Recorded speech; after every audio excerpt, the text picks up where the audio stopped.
Aiman, Kompas TV, Pak Didin.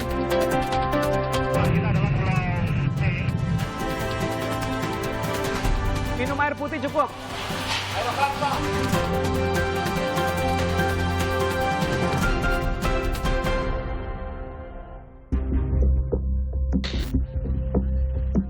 Saya tidak akan memindahkan kita ke belakang.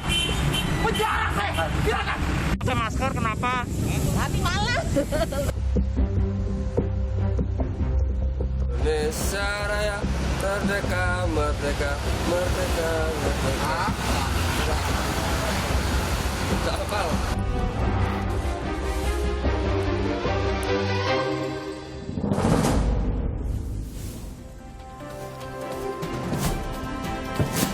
Saudara, pelonggaran pembatasan sosial PSBB tengah disiapkan.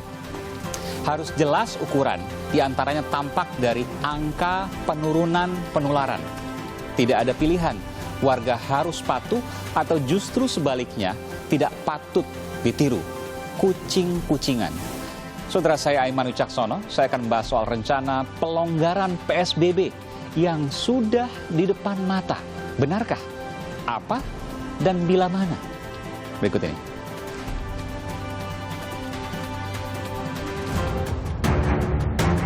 Pembatasan sosial berskala besar PSBB diperpanjang, tak terkecuali di Jakarta yang akan menerapkan aturan ini hingga 22 Mei mendatang.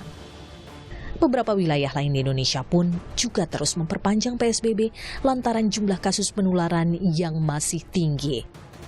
Selain jangka waktu yang diperpanjang, pemerintah juga menerapkan sanksi sosial hingga denda bagi pelanggar PSBB, seperti warga di wilayah Cempaka Putih, Jakarta Pusat ini.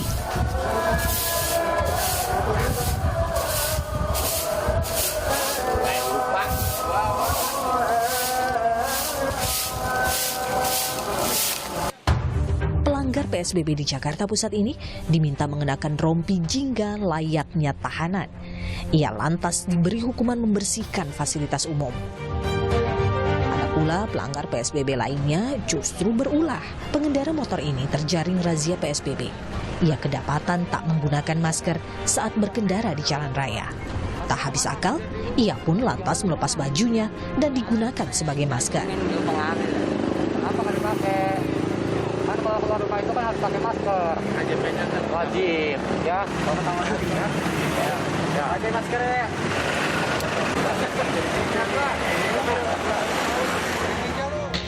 Pencegahan penularan ini tidak bisa dikerjakan hanya oleh sebagian orang, tapi harus oleh semuanya.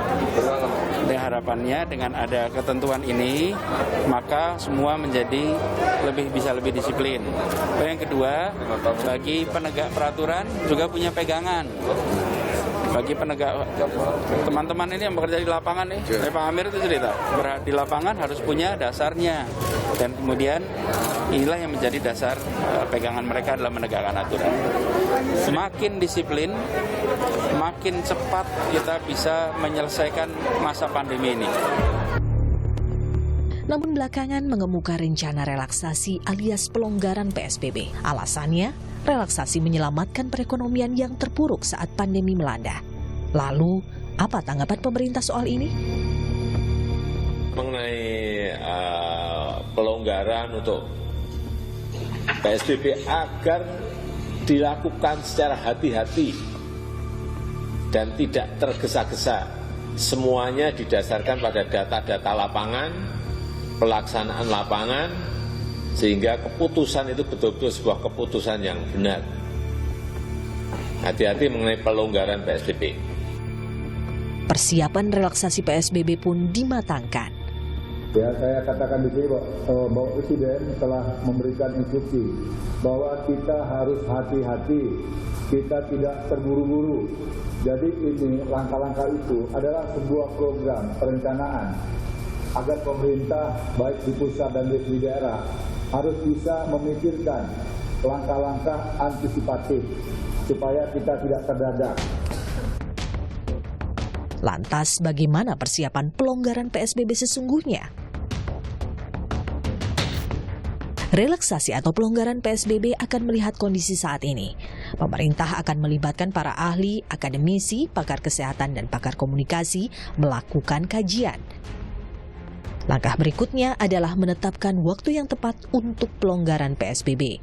Hal ini berdasarkan pertimbangan, diantaranya kepatuhan masyarakat di lokasi yang bersangkutan, menetapkan daerah mana dan bidang apa yang akan diberi kelonggaran. Hal lainnya yang tak kalah penting adalah dengan melihat tren kurva kasus corona di suatu daerah yang harus sudah melandai.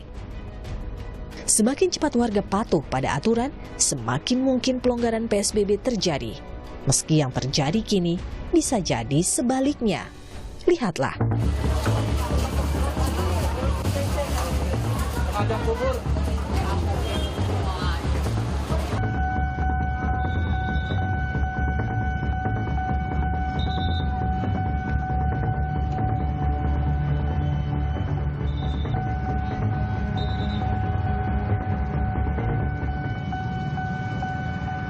Benarkah PSBB akan segera dilonggarkan menuju masyarakat yang hidup dalam kebiasaan baru alias a new normal life? Di mana dan bila mana? Aiman mengupasnya.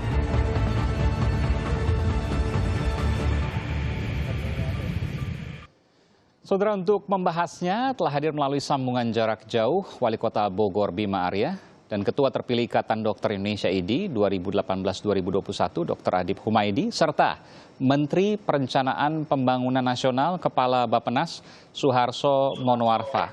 Selamat malam Bapak-Bapak. Pak Menteri, izin saya menuju ke Pak Wali Kota Bogor terlebih dahulu, Pak Bima Arya. Bung Bima, bisa jelas mendengar saya? Jelas. Iya, saya ingin menanyakan terkait dengan video yang akan saya putarkan berikut ini. Video terkait orang yang kemudian menyebut nama Anda. Anda percaya? Sampaikan ke pemerintah daerah Bogor, Bima Arya. Saya menghormati aturan, tapi saya lebih menghormati aturan Allah. Saya suami harus menghargai istri saya. Saya tidak mau memindahkan istri saya ke belakang rumah, ke belakang ini. Masa di dalam mobil harus pindah? Saya udah melakukan peraturan. Pakai ini, bawa hand sanitizer segala macam. Apa aja yang salah? Kan aturan manusia, silakan. Saya tidak takut. Demi Allah, saya tidak akan memindahkan istri saya ke belakang. Penjara saya, silakan. Buat Anda itu sekarang, buat saya tidak. Sekarang saya harus gimana? Nggak, tanya ya, sekarang saya harus gimana? Tangkap tuh yang lain tuh, tangkap yang lain. Anda itu dibayar oleh rakyat, bela rakyat. Saya udah ngikutin aturan. Tidak diskriminasi, Pak. Ya diskriminasi lain itu banyak. Lihat dong. Jangan bilang pejabat sedikit, banyak tuh. Ada banyak, saudara, permasalahan. Terakhir juga saya akan putarkan, Pak Wali Kota, saya izin, soal pasar tradisional di Kota Bogor. Saya akan tayangkan nih, kalau tidak salah Pasar Anyar, nanti mungkin koreksi.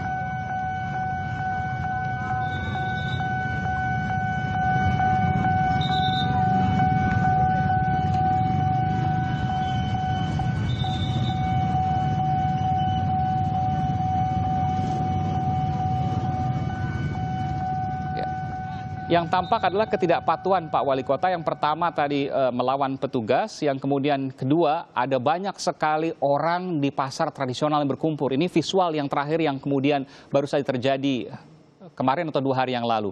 Apa yang sesungguhnya terjadi Pak Wali Kota Bogor, Pak Bima Arya di sana?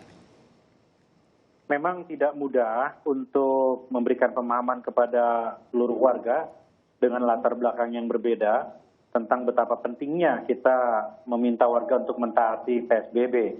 Ada faktor ekonomi yang berbeda, faktor keyakinan agama yang juga menjadi sangat relatif gitu ya. Ada juga tekanan ekonomi dan lain-lain. Tetapi aturan adalah aturan. Nah, karena itu untuk kasus yang pertama tadi telah disikapi dengan sangat serius oleh Forkopimda, yang bersangkutan telah ditetapkan sebagai tersangka dengan pasal melawan petugas begitu. Itu yang pertama. Kemudian yang kedua, memasuki PSBB tahap ketiga ini, kita meyakini bahwa nggak mungkin ini kita lanjutkan tanpa penguatan dalam aspek sanksi. Nah, karena itu di PSBB yang ketiga ini kita terapkan sanksi bagi pelanggarnya, gitu. Tetapi memang situasi berbeda karena memasuki masa Lebaran. Nah, ini kita berhadapan dengan tradisi yang sudah menahun ya, tradisi yang sudah lama sekali berlangsung. Betul. Ketika warga seputar Kota Bogor dari desa-desa di pinggiran juga belanja ke kota bukan saja untuk keperluan pribadi, tapi banyak yang juga kemudian dijual kembali di kampungnya. Nah, ini yang sulit sekali dibendung. Nah, karena itu perlu strategi yang jitu untuk menyelesaikan persoalan ini. Bukan sekedar sosialisasi. Betul.